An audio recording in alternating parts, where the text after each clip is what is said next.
Okay, good morning, folks. It's good to be back. Seems like everything is going crazy in Doñana County as well as everywhere else in the world. I hope everybody is staying safe.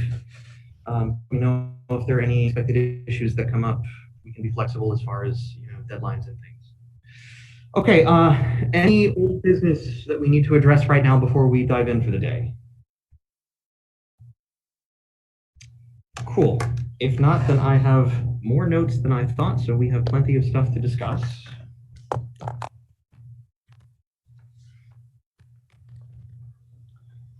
Let me turn off the camera and start share screen. Okay.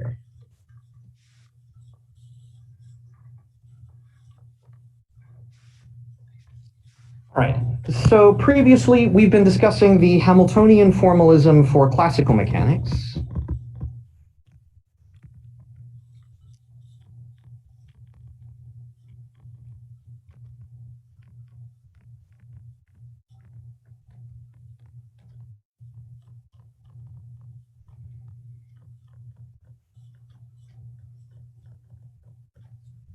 So the starting point for this is the Hamiltonian itself, which is obtained by Legendre transformation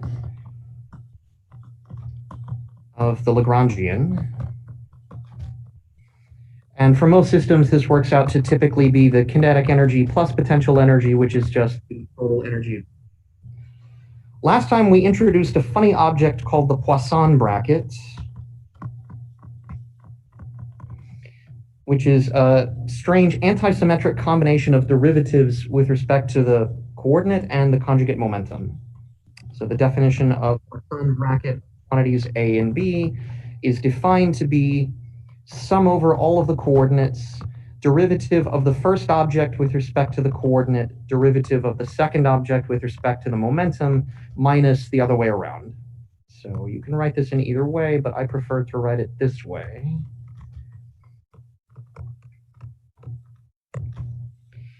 And to be clear, because this is going to matter when we start doing some chain rule exercises in a moment, these are partial derivatives evaluated with respect to the Q's and P's being held constant. So once I start changing variables to other things, I'm going to need to keep track of what's being held constant in each derivative. So this is all other Q's and P's held constant, other than the one you're actively differentiating by. Okay, we worked out a bunch of algebraic properties of the Poisson bracket.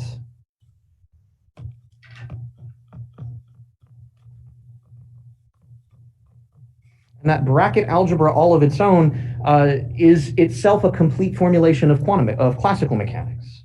So we found that for your canonical coordinates, qi and qj, they have a bracket that gives you 0. The same with momenta, pi and pj, that also gives you 0. But a specific pair of a coordinate and its corresponding momentum will give you 1. So if you pick any coordinate and the wrong momentum to go with it, it still gives you 0 for the bracket. Only the specific coordinate and its partner momentum will give you something non-zero. This not only sort of defines what the canonically conjugate momenta are in terms of the brackets, it also gives you the equations of motion, because we said that any quantity omega gets its time derivative by taking the Poisson bracket of that quantity with the Hamiltonian. So if you know what the Hamiltonian is and you know how to take brackets of things, you can use this to obtain the equations of motion directly. So qi dot is obtained by the bracket of qi with the Hamiltonian. Likewise, pi dot is obtained by its bracket with the Hamiltonian.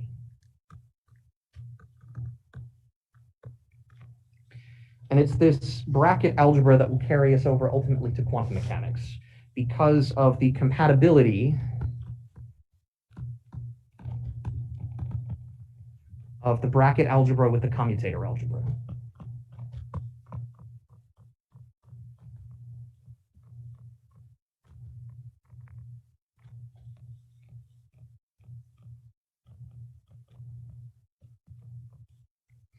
The sort of most sophisticated version of the proofs that go into this are beyond what I'm able to give you here in class now, but the subject is the subject of Lie algebras.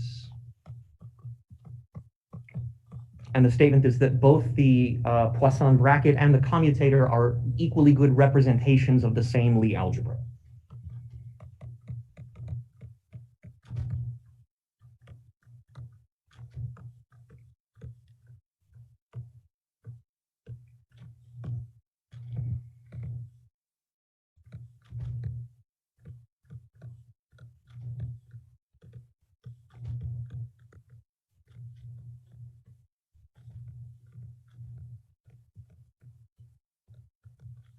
And this mathematical fact is essentially what underlies our ability to perform canonical quantization.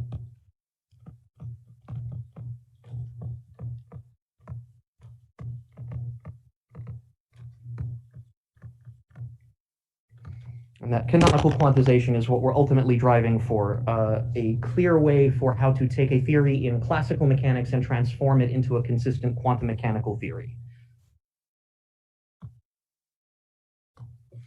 Okay, so when we left off, I had worked out many algebraic properties of the Poisson brackets, but there was one sort of floating detail, which is it looks like the Poisson bracket is defined with respect to a certain set of variables. And it's not clear that the algebra is still going to work with respect to some other set of variables.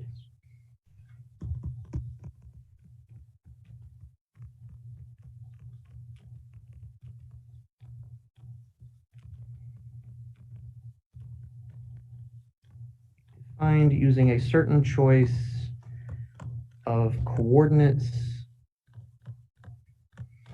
and momenta. So we want to show that the Poisson bracket is actually independent of that choice.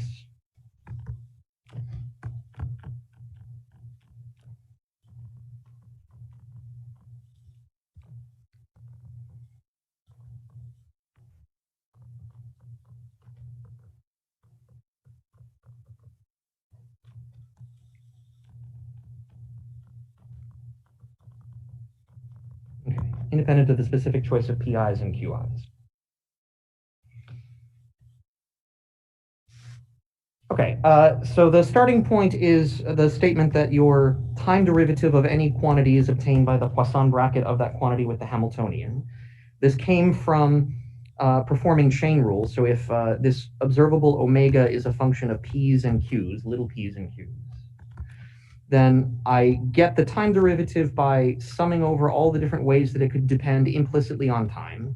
So I've got derivative of omega with respect to pi times the time derivative of pi plus the partial derivative of omega with respect to qi times the time derivative of qi.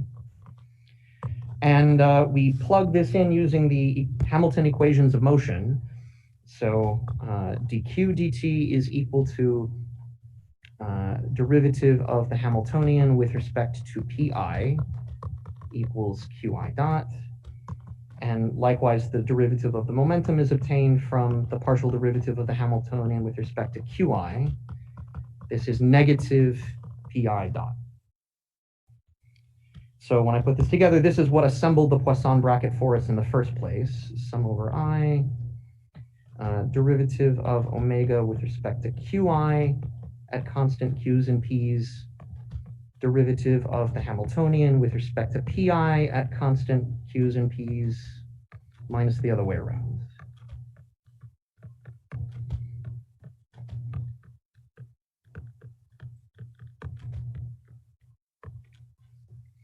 Okay. So what if we set up the problem instead, however, by using a different choice of variables?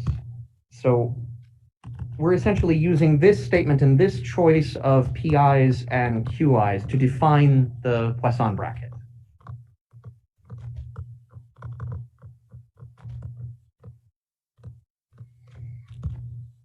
So we get d omega dt is equal to the Poisson bracket of omega with the Hamiltonian, where specifically this Poisson bracket is evaluated using PI and QI.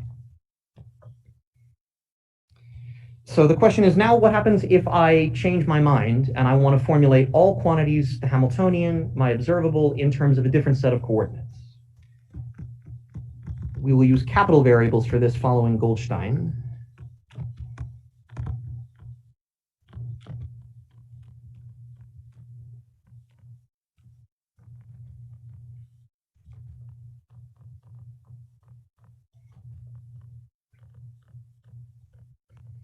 So omega I can regard as a function of capital QIs and capital PIs. The Hamiltonian I will also regard as a function of capital QIs and PIs.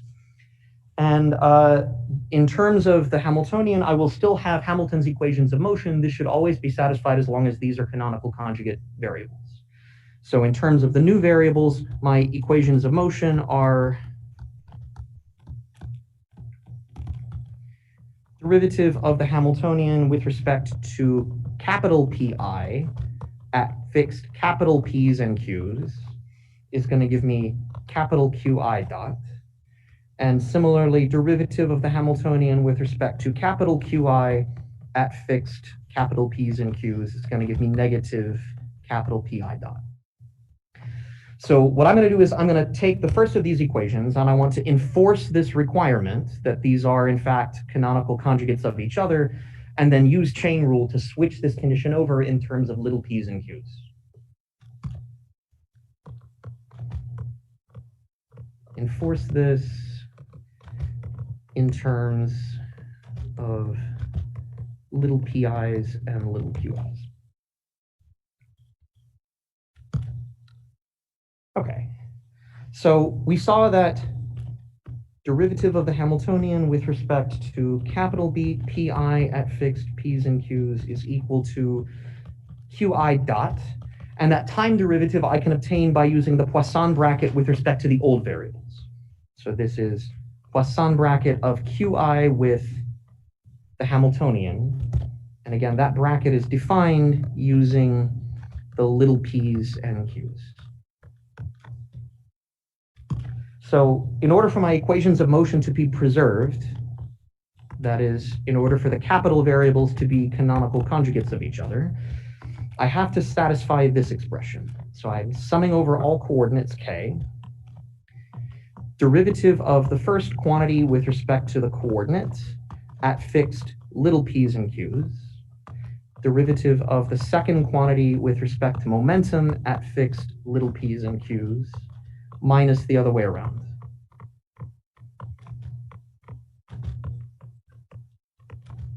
Oops.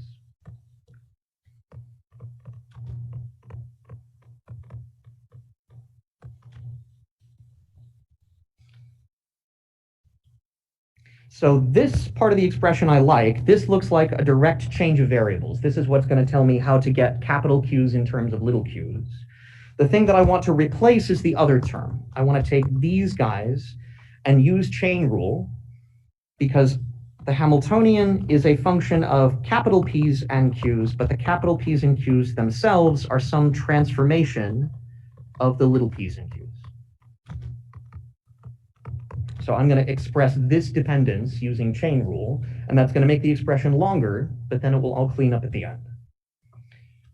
So first I will take that first derivative piece. So let's work on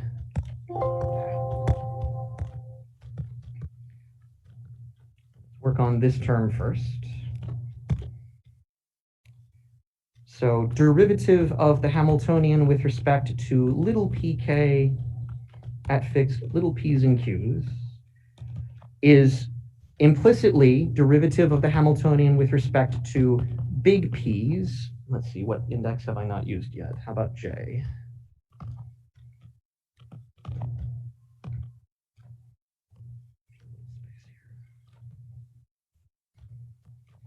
So I'm taking the derivative with respect to that first argument. This is at fixed capital P's and Q's. And then I have to take the derivative implicitly of P. So now this is derivative of capital PJ with respect to little pk. And now this is at fixed little p and q. So I'm doing the two steps of chain rule here. So I'm first taking the derivative of the Hamiltonian with respect to the capital variables with the other capital variables fixed. And then I'm taking the implicit differentiation of that p variable through the little p's. So I hope this is clear. Plus derivative of the Hamiltonian with respect to yes, it's second argument q j at fixed capital P and Q, times chain rule derivative of qj with respect to little pk. And this is at fixed little p and q.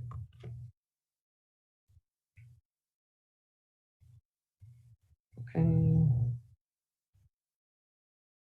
Looks good. Okay, now let's tackle the second one.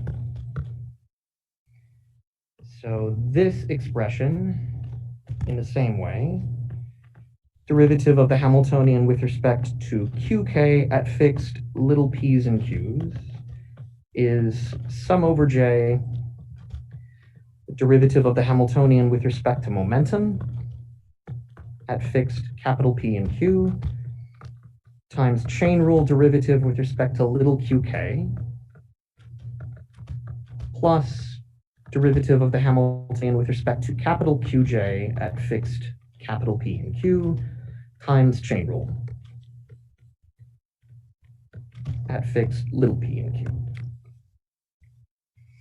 Okay, so now I want to take these expressions and plug it back in.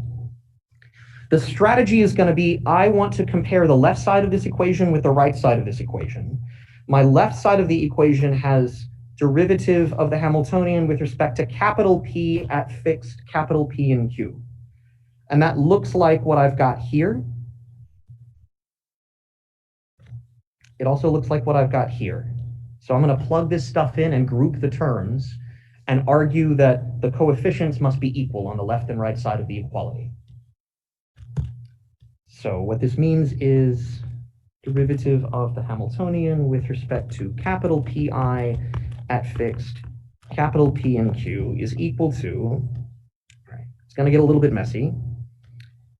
So we have sum over k and sum over j, so I'm just going to pull that out in front.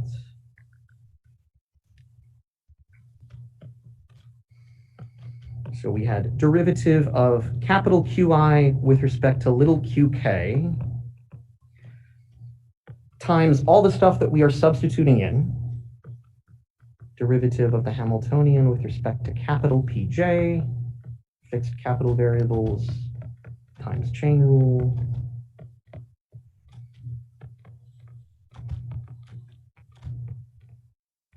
derivative of the Hamiltonian with respect to capital Qj at fixed capital variables, times chain rule,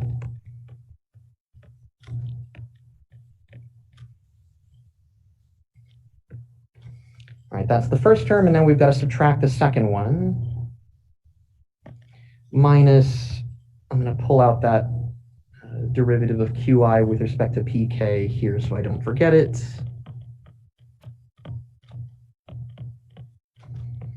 Okay, times the thing we're substituting in.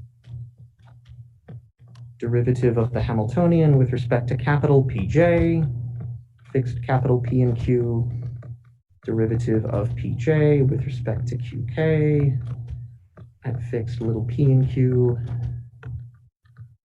derivative of the Hamiltonian with respect to capital Qj at fixed capital P and Q, times chain rule. Okay. It's a big long mess, but let's group the terms. So I want to collect things that I can compare with the left-hand side.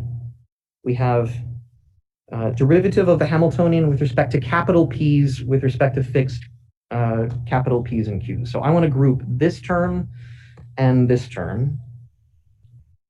Likewise, we will also group the corresponding derivatives with respect to coordinate, which is this term and this term. And we will find that the coefficient of those terms is something simple. All right, sum over j and k. Let's group everything. So I have derivative of the Hamiltonian with respect to capital Pj at fixed capital P and Q. So what goes along with this? I have derivative of capital Qi with respect to qk at fixed little p and q. Derivative of capital Pj with respect to little pk, also at fixed little p and q.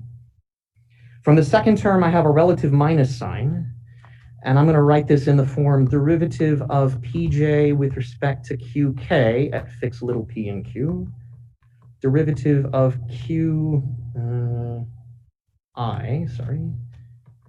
with respect to little pk at fix little p and q. Just some algebra, but you can immediately see that the quantity that multiplies the term that we were gathering is itself a Poisson bracket. That's the point of this derivation. Similarly, for the other term, I have plus derivative of the Hamiltonian with respect to qj at fixed capital P's and Q's. And if I gather up its coefficients, I have derivative of qi with respect to little qk at fixed little p and q, derivative of qj with respect to pk at fixed little p and q.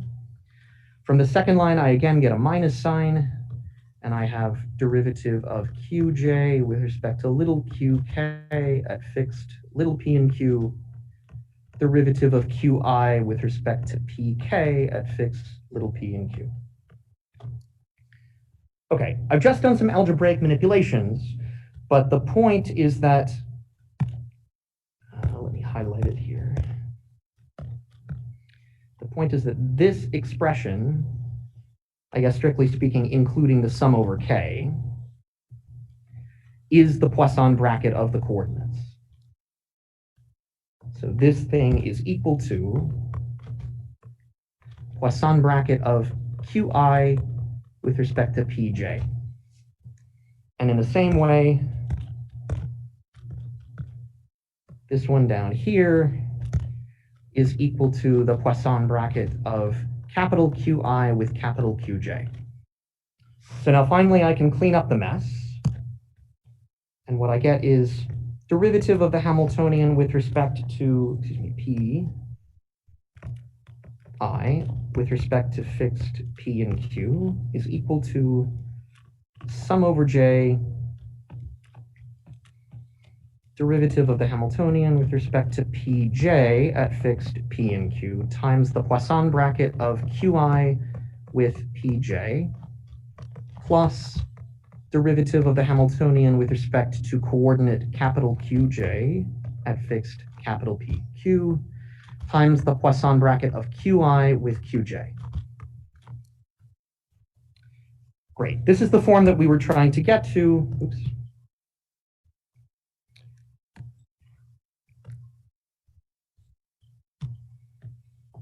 Because now I can compare the coefficients on the left and the right side. I say this guy and this guy are the same and they are linearly independent quantities, the same as the derivative of the Hamiltonian with respect to q. If p's and q's are independent variables, then these are independent derivatives with the same things held fixed. So because of linear independence of these variables, the only way that this can be satisfied is if this Poisson bracket is exactly what I need to set j equals I. So in order for this to work, this Poisson bracket must be delta ij. And similarly, there is no coefficient on the left-hand side of this equation that has derivative of the Hamiltonian with respect to q. So the only way this can work is if this Poisson bracket is always 0. So what we find is that if little p's and q's are conjugates of each other, and big p's and q's are conjugates of each other,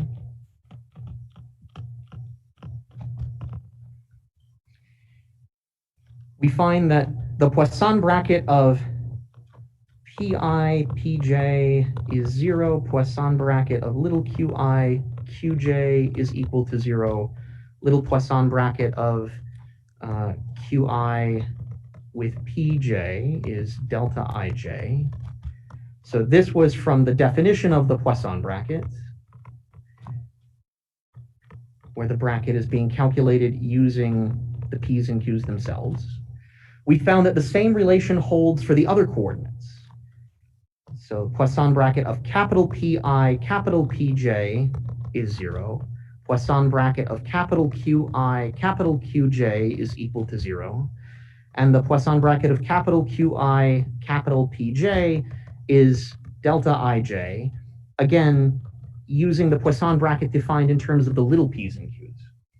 So it doesn't matter if I take one set of variables and I evaluate their brackets with respect to a different set of variables, the algebra is invariant. It's the same thing. I should say also, strictly speaking, we showed this one and this one. I did not directly show this equation. This equation is derived in the same way if you go back to Hamilton's equations and you took the other equation of motion. So if you repeated the same exercise for this equation, you would derive the Poisson bracket condition for Pi with Pj being 0. So the point here is that your little p variables and your capital P and Q variables are equally good choices, and the Poisson bracket is the same no matter which one you use to evaluate the other one. I think I missed the explanation in the line above as to why the linear independence requires the big Q's and P's and the big Qi and Qj to be the delta and the 0. So the linear independence argument is because this is a consistent equation with the same things being held fixed. So the statement is that the Pi's and the Qi's are your choice of independent variables.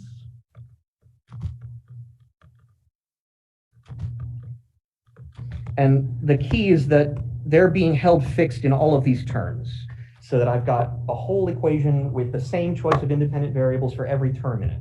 And so then, this is like an equation with coefficients of x and coefficients of y. If x and y are independent variables, then if they all add up to 0, the only way that can be true is if the coefficients are themselves 0. So it would not be so simple if I had different things that were being held fixed, right? If these were capital P's and maybe I had little p's and q's here, then the linear independence argument wouldn't work because I've mixed choices of independent variables. Does that make sense? Yes, it does. Thank you. Okay, so the statement is that even though it's not obvious at all, the properties of the Poisson bracket are purely algebraic and they don't depend on your choice of coordinates used to define them. And this is what makes it such a powerful formulation of classical mechanics, because it is essentially purely algebra. So the Poisson bracket is a purely algebraic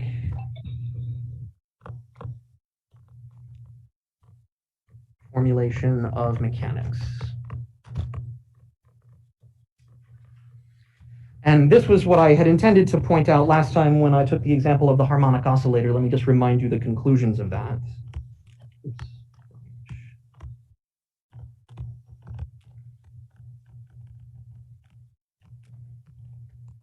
So we said you can completely formulate the equations of motion and everything for the harmonic oscillator. All you need to know is the Hamiltonian, the total energy, 1/2 m x dot squared, or sorry, in terms of p's, it's p squared over 2m plus 1/2 kx squared.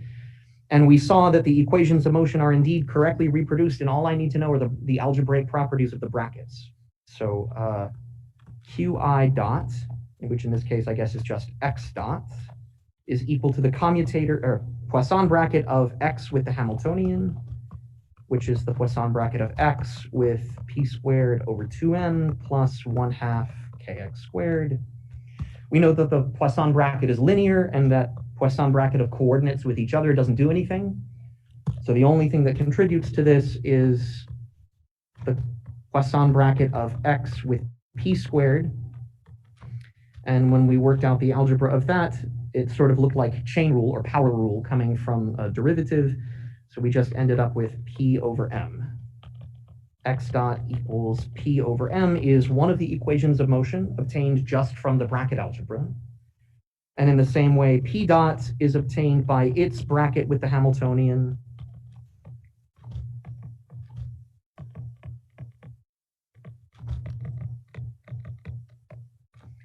This time, bracket of p with itself is 0, and so you only pick up the second term, 1/2 k times the bracket of p with x squared.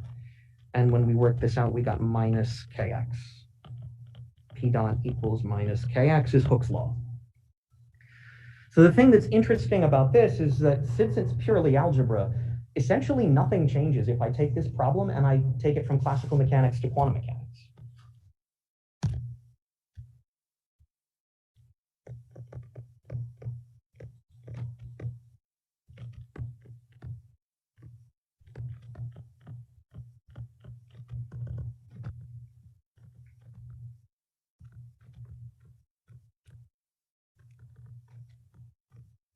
if I take my Poisson brackets and replace them in terms of commutators of operators A and B, because the algebraic steps that took me from here to here to here to here, that algebra is the same algebra between the Poisson bracket and the commutator. So when you try to solve a problem like this in quantum mechanics, you'll be following almost exactly the same steps.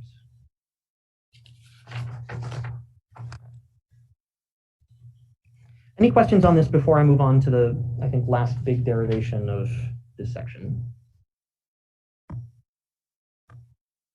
Okay.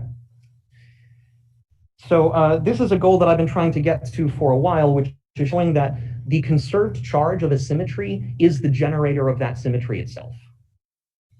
And the Poisson bracket is what's going to help us get there. So using the Poisson bracket to show that the generators of a symmetry are the conserved charges of that transformation or of that symmetry.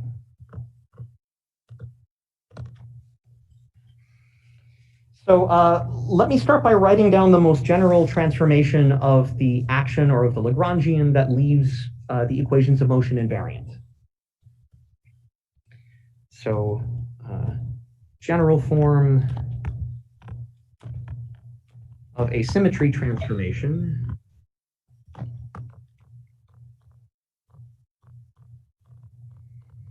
So the statement is a transformation can take the Lagrangian and turn it into a different Lagrangian. It doesn't have to leave the Lagrangian invariant. It's allowed to change the Lagrangian, but only by a perfect total time derivative.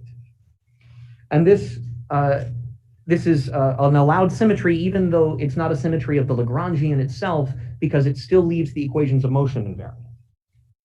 So you can see that because the action that you get, so let's call this S prime, the action that's obtained from L prime, integral dt from some t initial to t final of L prime is integral dt L plus a perfect derivative evaluated from t initial to t final.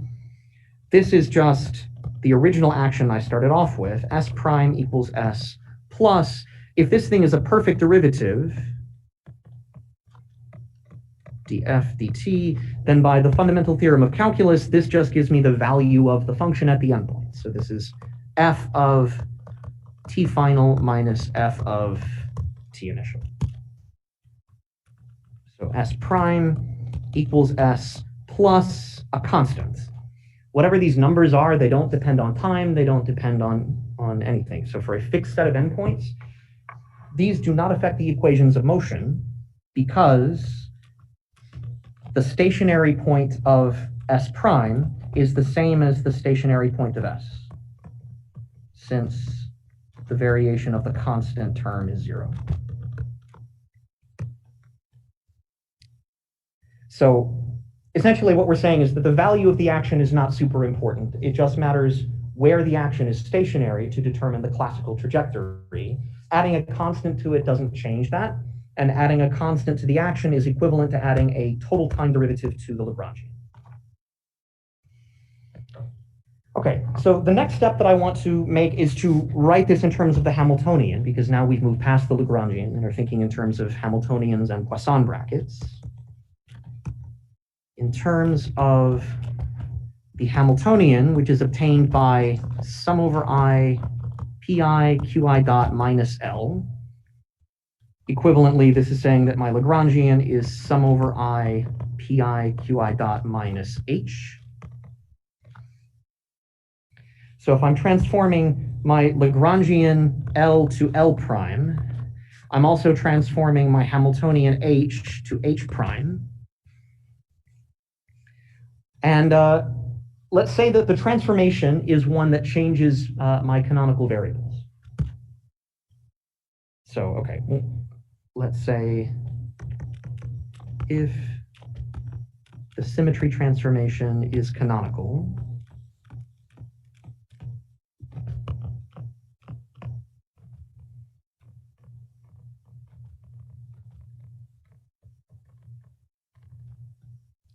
meaning I'm going from variables little p's and little q's and transforming them to some new choice of variables capital P's and capital Q's. That just means that when I express my primed Hamiltonian, I'm going to want to use these variables instead of the other ones. Okay. So with this, I'm going to write my L prime is sum over I capital PI capital QI dot minus the transformed Hamiltonian, which depends on capital P's and Q's.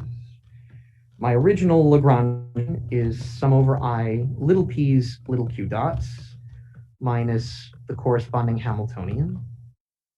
And they can be related to each other by a total time derivative. So since L prime equals L plus the f dt for some function f, this condition is telling me sum over I capital PI capital QI dot minus h prime is equal to sum over I little pi little qi dot minus the original Hamiltonian plus an overall shift. So this is sort of the starting point for the symmetry discussion. If this is my general form of a symmetry transformation.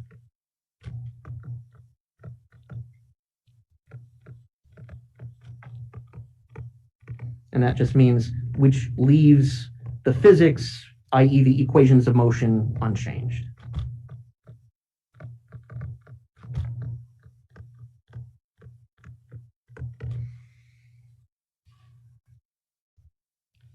Okay, so it's a perhaps non-obvious statement, but the choice that you make for that shift of the Lagrangian determines the transformation itself.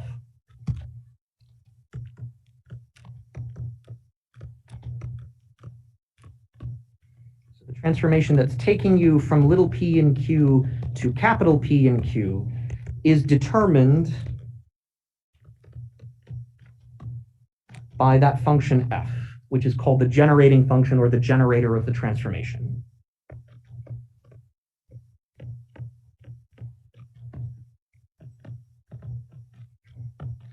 To see how choosing f corresponds to choosing the transformation itself, let's make a particular assumption about how it can depend on its variables. There's lots of choices of independent variables for your transformation, so let's just illustrate it with the simplest one. So suppose that my function depends on, let's say, the little q coordinates and the big Q coordinates, and maybe even time explicitly. This is just one possible choice of independent variables.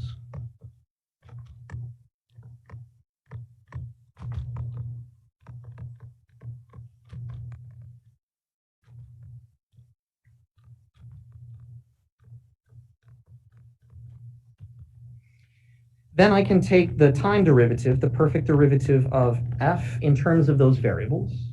So this is sum over I derivative of f with respect to the little q coordinate times its time derivative, little qi dot, plus sum over I derivative of the generating function with respect to capital Qi times capital Qi dot, plus maybe even a partial derivative with respect to time, which usually we haven't been considering too much. And I guess if I'm going to be really careful, that these derivatives are ones that hold little q's and big Q's fixed. So let's plug this form back into the general expression for the transformation.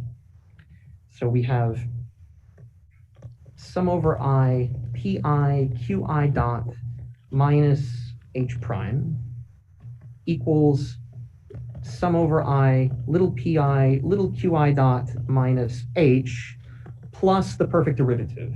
So this is sum over I partial of f with respect to little q dot sum over I partial of f with respect to big Q dot plus maybe even an explicitly time-dependent part. The key here is similar to the last derivation. We have one choice of independent variables.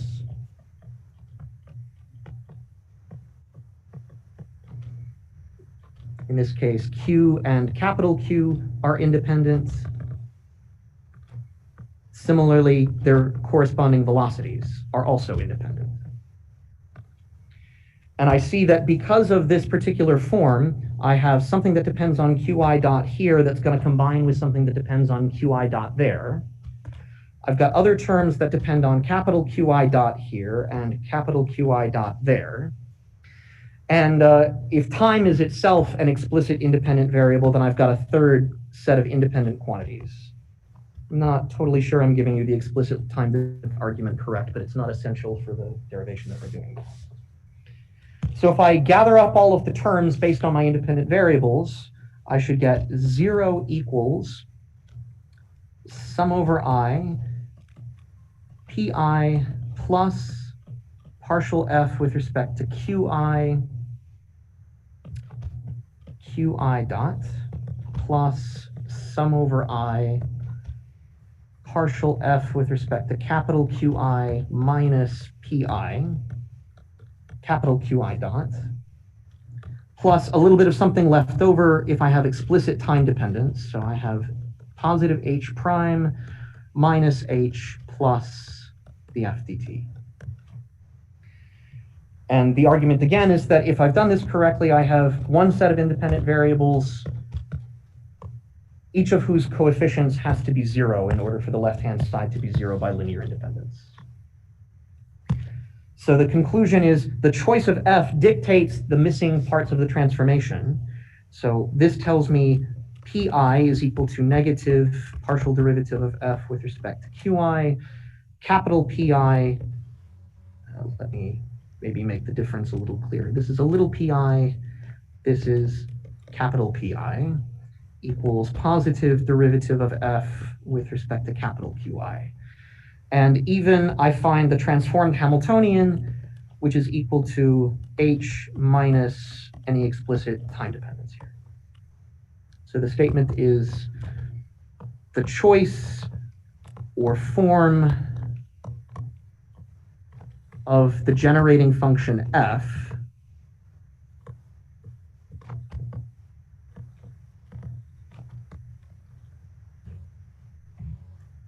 determines the transformation itself.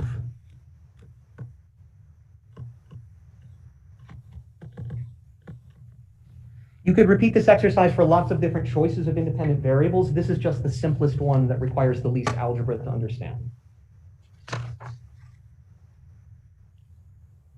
Okay. So what we would like to do is we would like to construct the generating function for a symmetry transformation in terms of the Hamiltonian variables. What is the generating function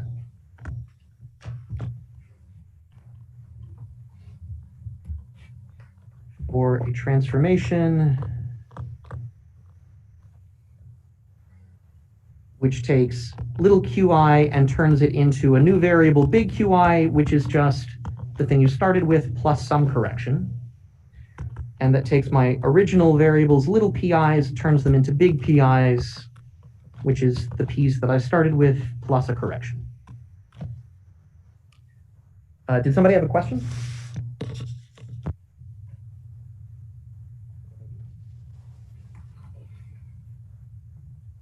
Okay, so my claim is that the generating function is as follows, and we will check that that's true. Sum over I, capital Qi minus little qi times pi, minus a new function g, which depends only on the q's, little q's, and big p's. So essentially, I need one factor here that's going to generate the identity transformation. We'll see how that works.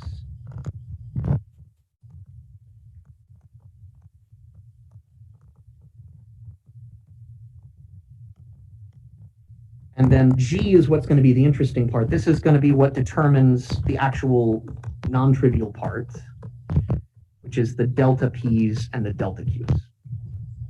When I say the identity transformation, I mean this part. And we will move the interesting questions about delta Q and delta P into this. It's usually also called the generating function, but it's slightly different than F. Okay, so let's repeat the same exercise and see that this produces the transformation we want. So let's calculate df dt, the perfect derivative. So first I have the derivatives hitting the explicit factor. So I have sum over I, if I hit ddt on the parentheses, I have qi dot minus little qi dot, pi, plus from product rule, I also have big qi minus little qi times big pi dot. And then I can also allow the derivative to act on the non-trivial part g.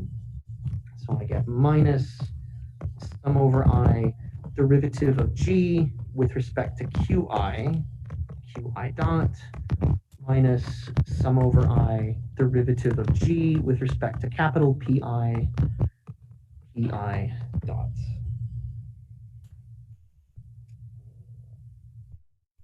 Okay, and if I'm being careful, I should label what these derivatives are with respect to. So this is at fixed little q's and big p's.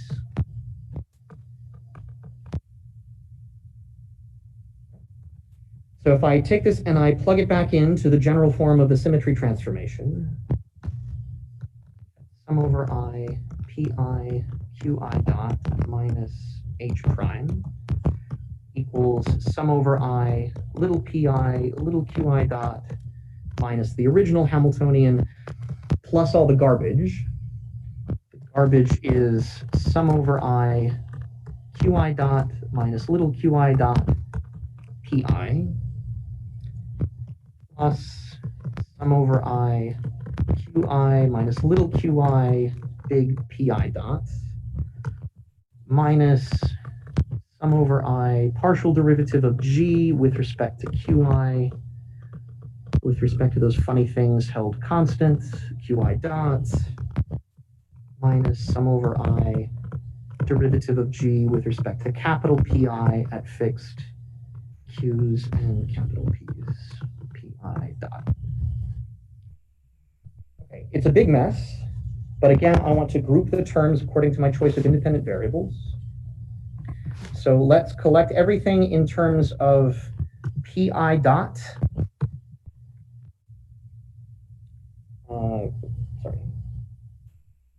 Pi dot and little qi dot.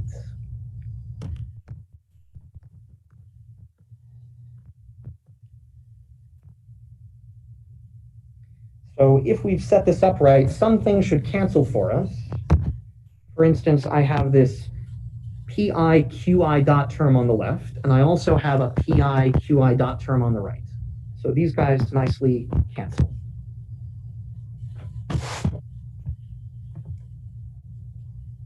Okay, and so let's see what's left. I've considered for now a transformation that does not depend explicitly on time, so we end up also with the Hamiltonians being equal. 0 equals sum over I pi minus derivative of g with respect to qi at constant little q and big P, qi dot.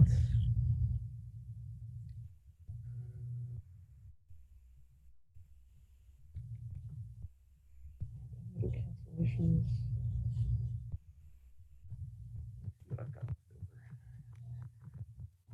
I have sum over I capital qi minus dg the capital pi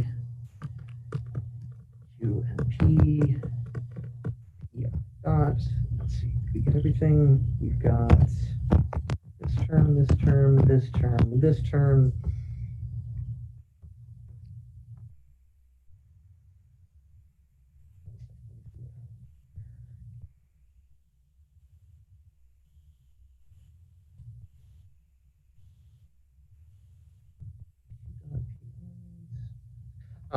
Right, okay, sorry.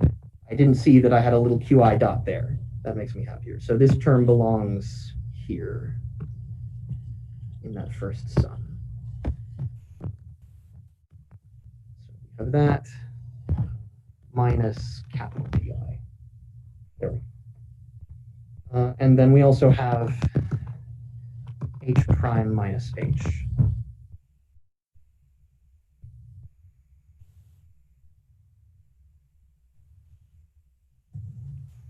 And Dr. Sievert, you're also missing another term in the PI dot. yes, thank you. I was just realizing this. Okay, that looks correct now. Am I missing anything else? I think we've got it. Okay, so once again, equating the coefficients of the independent variables to 0, we get pi equals little pi minus derivative of g with respect to qi at fixed little q and big P. And I obtain capital Qi is equal to little qi plus derivative of g with respect to capital Pi's at fixed little q's and big P's. H prime equals h, since we've assumed no explicit time dependence here. Okay, so this is of the form that we wanted. We had assumed from the beginning that we were trying to generate a transformation of the form pi plus delta pi and qi plus delta qi. So we see that this transformation works, and that for this choice of generating function, the non-trivial stuff which determines the deltas is controlled by g.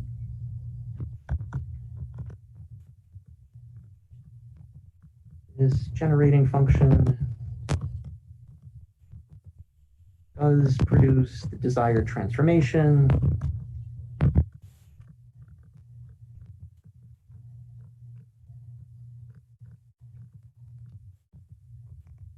With delta qi equals with a plus sign, derivative of g with respect to capital Pi's, and delta pi equals a derivative with a minus sign with respect to little qi.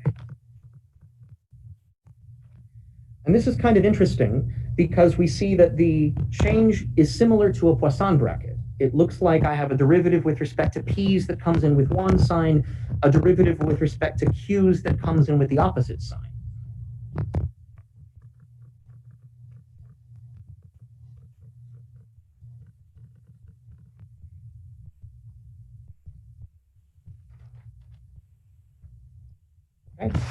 There's a small mismatch because here the variables are capital P's and little q's. If they were the same conjugate pairs to each other, the little p's and little q's, then this would naturally be expressed as a Poisson bracket. So instead of considering any transformation, let's restrict ourselves now to an infinitesimal one.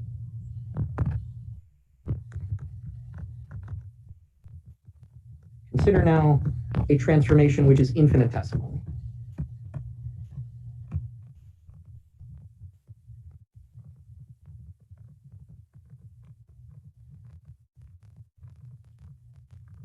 I'm going to explicitly put a factor of epsilon in here. So qi goes to capital Qi plus, which is equal to little qi plus epsilon delta qi.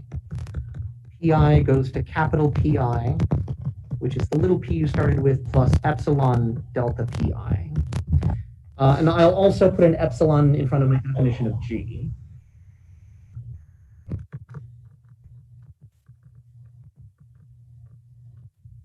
Let's say also redefine g, and now I'm going to call it epsilon times g, just so I have my explicit smallness factors everywhere.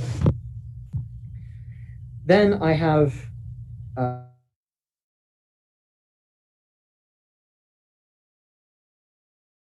here, maybe let's just write it again this way. Qi equals qi plus epsilon derivative of g with respect to capital Pi at little q and p. Pi equals little pi minus epsilon derivative of g with respect to little qi at fixed little q and little p. Not much has changed, but since I'm assuming now that the transformation is small, and I control the smallness by the size of epsilon, this means that my big P's are not very different from my little p's. pi equals little pi plus a correction which is of order epsilon. And since I have already one factor of epsilon, if I work to lowest order in epsilon, I can ignore this difference. Ignore the difference up to order epsilon squared error. So as long as I'm considering an infinitesimal transformation, it really does look like something that is nicely anti-symmetric, as in a Poisson qi plus epsilon dg d. I'm going to call everything little p's now, little q's and little p's.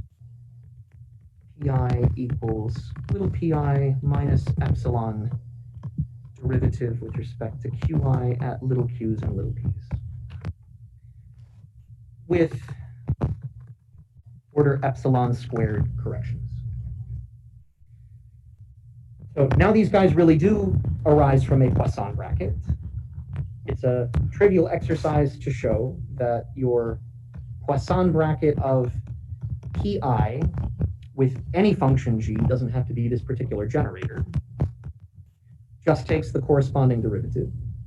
So this is sum over k, derivative of pi with respect to qk, derivative of g with respect to pk minus the other way around.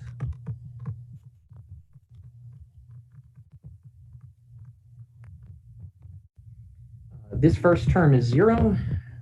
This one is just the Kronecker delta ik.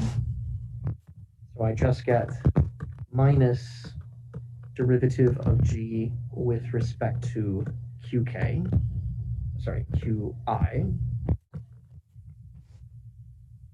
And similarly, the Poisson bracket of qi with any function g is also just one single derivative.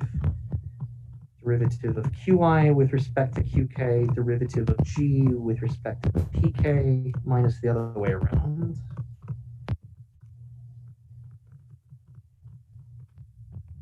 For the same reasons, the second term is 0 and the first term is trivial.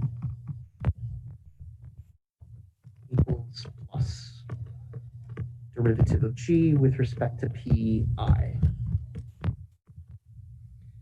So by switching to the Poisson bracket, I absorb that minus sign, along with the fact that one of them is a derivative with respect to p and the other is a derivative with respect to q. So the system of transformation can then be simply written in terms of the Poisson brackets. So I have qi goes to capital Qi, which is equal to little qi, plus the Poisson bracket of qi with the generating function g. And pi goes to big pi, which is the thing you started with, plus the Poisson bracket of pi with g. And I think I have to put the explicit factor of epsilon in front. This is valid up to order epsilon squared corrections. So this is pretty cool. The transformation is created by taking the Poisson bracket of the thing you want to transform with the generator. This is true not only for q and p, but for any function up to linear order in epsilon.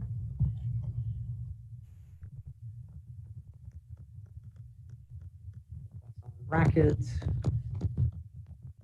with the generating function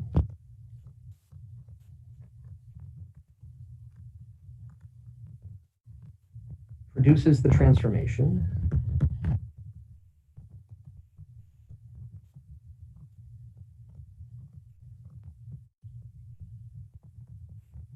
This works for any observable.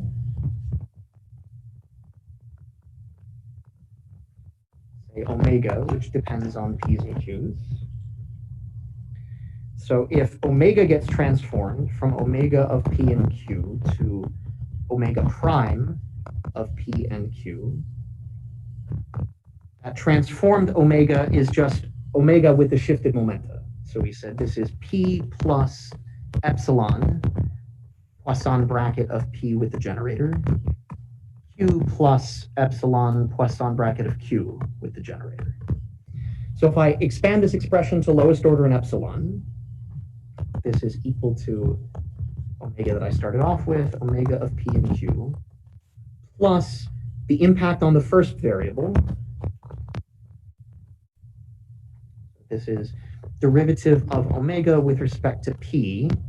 And I have to sum over all ways that I can do that at fixed P's and Q's, times the amount of the shift, which is epsilon Poisson bracket of P with G, plus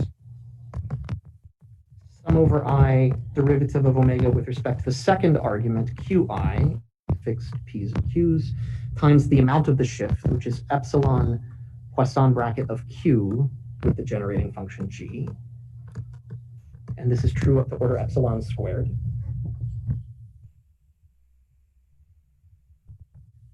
So we said omega prime equals omega plus all of these corrections. This is plus epsilon sum over I.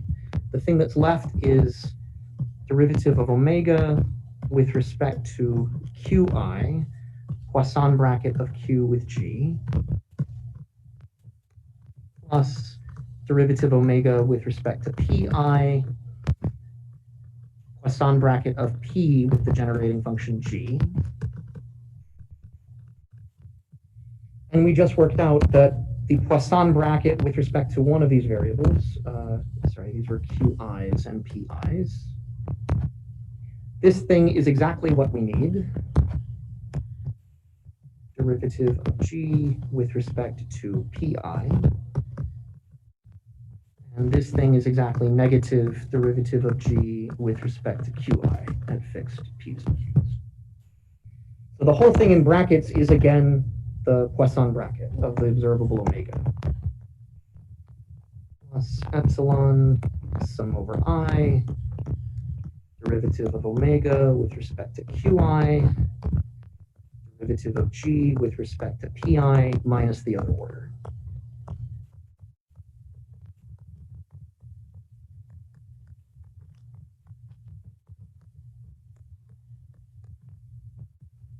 Omega prime equals omega plus epsilon Poisson bracket of any observable you want with the generator.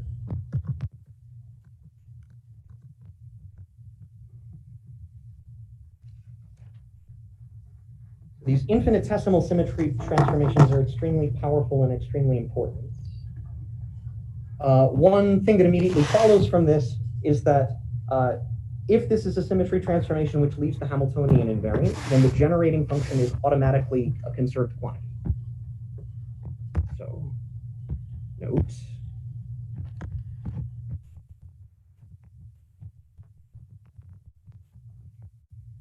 H prime equals H. This was the case without explicit time dependence.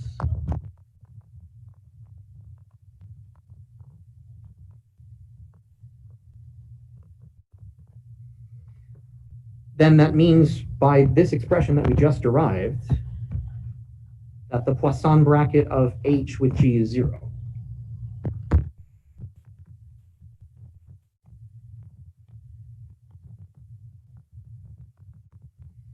And we already know that the Poisson bracket of anything with the Hamiltonian gives its time derivative.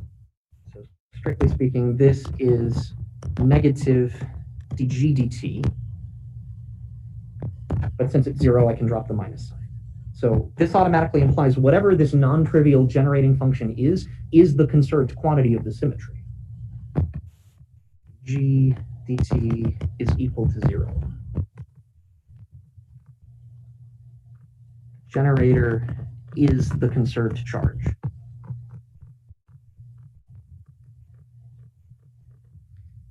Here we've written it down for the case without explicit time dependence. It still works when there is explicit time dependence, but you've got to go back and carefully treat the partial derivatives with respect to time.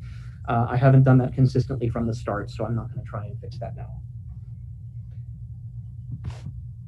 Okay, so for infinitesimal transformations, we've seen the core result that I wanted to get across.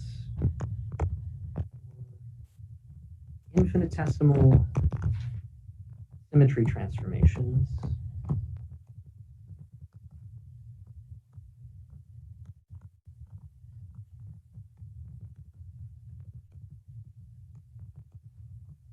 Transformation is fully specified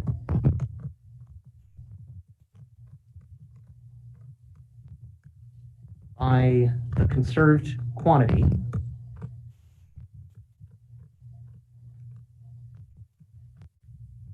And the rest follows automatically from the Poisson bracket algebra.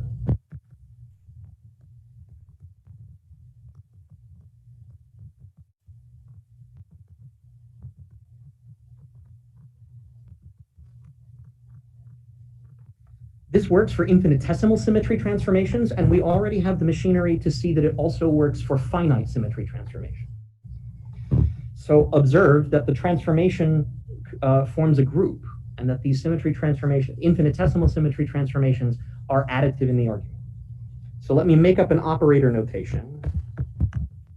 I'm just going to call it phi with a hat on it, like an operator. This is something that performs my symmetry transformation by an amount epsilon using generator G.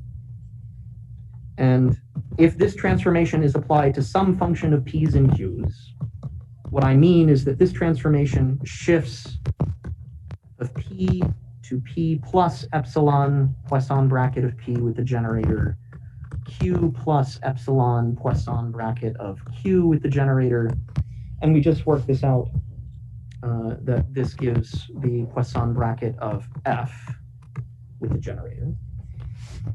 From this definition of what the transformation operator is, I can write down what happens if I apply multiple of them in a row. Sorry, there was an F here. F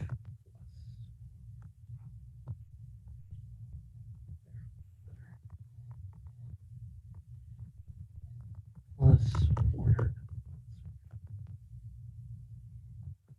So because the infinitesimal transformation is linear in epsilon, if I take two of them using the same generator, epsilon 2g, I just get phi of epsilon 1 plus epsilon 2g.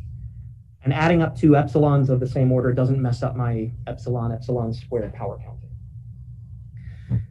And so because the group theory of these transformations has an additive rule, we can use the exponential map to move the epsilon dependence up into an exponent, just like we did before for translations. Additive multiplication rule.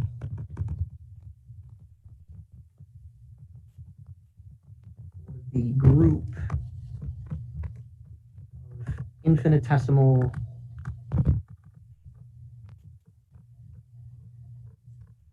symmetry transformations.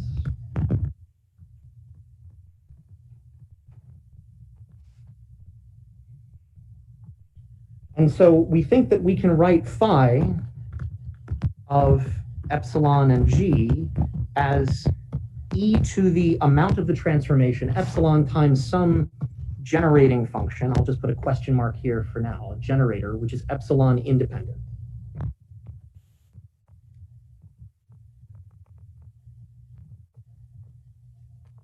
This is what we mean when we say that you can take an infinitesimal transformation and exponentiate it to generate a finite transformation. Because once you've moved the epsilon from here into the exponent, this exponential form is well defined even if epsilon is not small.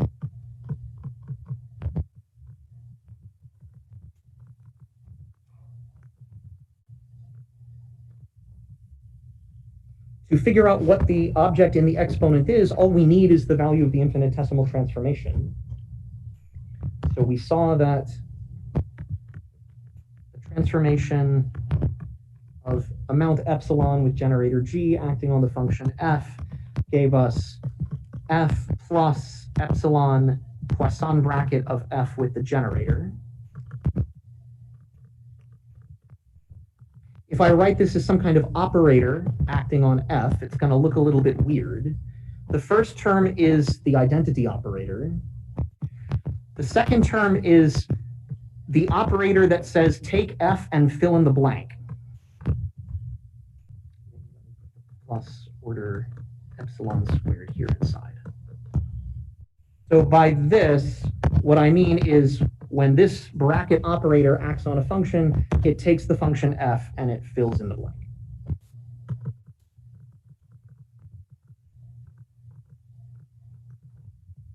So this is very much like when we wrote infinitesimal translations, t of epsilon as 1, I think we had minus I epsilon k plus order epsilon squared.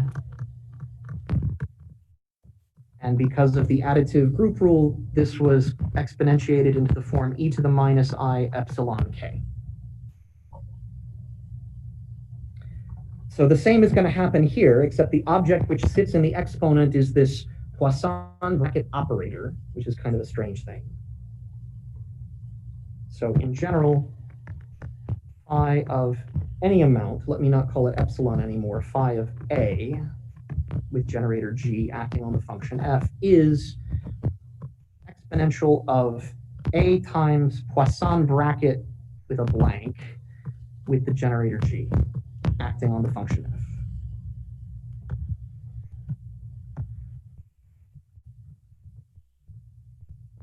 This is the operator. In terms of quantum mechanics, this is a unitary operator which performs a finite symmetry transformation.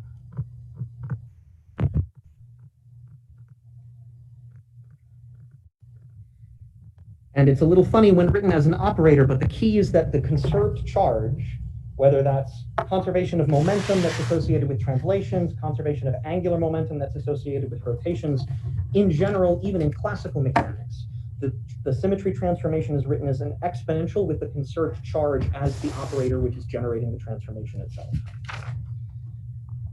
So the point of all of this is that when we make the jump to quantum mechanics, this is a good place to end. Leap to quantum mechanics is encoded almost completely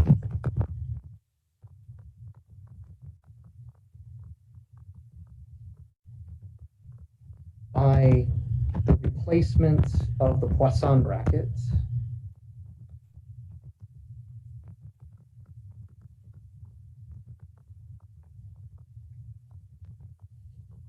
with the commutator and there's a factor of IH bar that comes in. We saw this already when we compared the Poisson bracket of canonical variables x and p, which is equal to 1, versus the commutator of x and p operators, where we talked about p, the operator, in terms of the shift of a translation, h bar k, where k is the wave number operator, and this was IH bar. So the general procedure, the rule of thumb, is that you say Poisson bracket equals, in some sense, the commutator divided by IH bar.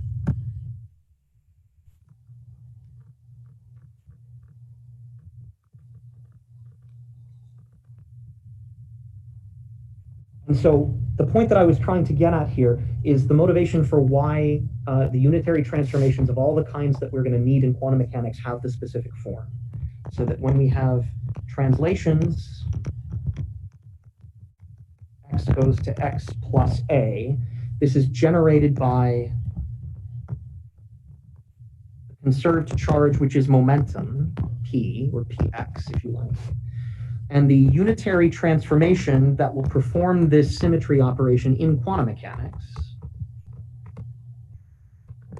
is e to the minus I px, if you like, times a. This is a unitary transformation of magnitude a that performs the symmetry translation. The same is true for rotations.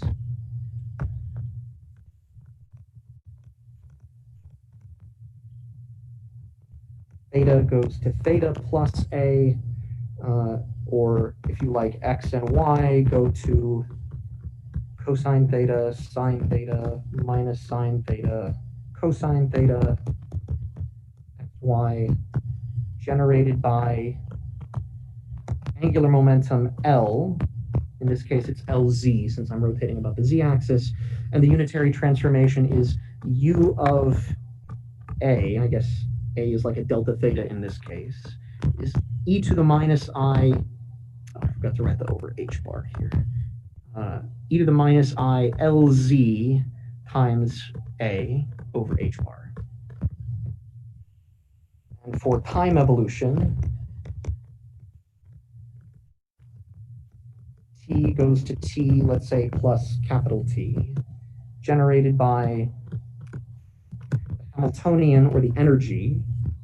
The transformation is U of capital T is e to the minus I Hamiltonian over h bar times time. And this minus I over h bar always shows up. And it corresponds exactly to this 1 over I h bar from mapping the corresponding Poisson bracket that shows up here as the generator, and replacing that with a commutator over I h bar. So this is a really fundamental underlying principle of physics that works in classical mechanics and in quantum mechanics, non-relativistic and relativistic. We can write down something similar for the generators of the Lorentz transformations that we discussed last time. Okay, I'm 2 minutes over, so let me stop here. I think there's one last loose end to wrap up next time on classical mechanics, and then we will finally be done. Any questions or comments for me?